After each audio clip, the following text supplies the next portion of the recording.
Hello guys, welcome back to the channel. Today I want to talk about Xianxias and age gap relationships in Xianxias and my opinions on this in the realm of fantasy. So let's get into it. I'll first start with one of the first Xianxias that I watched, not the very first one, but one of them, and that is 10 Miles of Peach Blossom.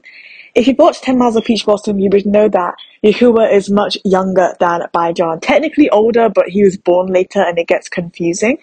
And while I was watching the drama, I did find the age gap relationship in there quite uncomfortable, but not as uncomfortable as the one that Doraba's character had with Donghua, who is played by Zengo Gao. And theirs was worse because Doraba's character was a lot, like years, hundreds of thousands of years younger than Donghua, but was in love with him. And that definitely made me uncomfortable. And for me personally, I understand that fantasy is different from reality, but I do think it's important to think about why we are allowing this in fantasy dramas. I have the same qualms about Game of Thrones and the ways that relationships are represented in the books as well as the TV show as well, because Daenerys' character is supposed to be 14 when she marries Khal Drogo. And that also makes me uncomfortable.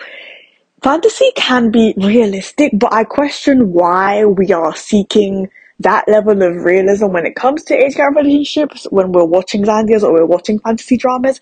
And this extends beyond Chinese fantasy dramas. This goes towards like Western fantasy dramas that I've seen too, like I mentioned, Game of Thrones. And so for me personally, I don't think it's a good idea. And I'm bringing this up primarily because in Fox Spirit Matchmaker Red Moon Pact, the main couple, so the female lead kind of saves him as a kid, watches him grow up, and they end up later on falling in love. And I can't really get behind that. It's not helped that I don't feel an immense amount of chemistry with the couple right now, but it's something to think about.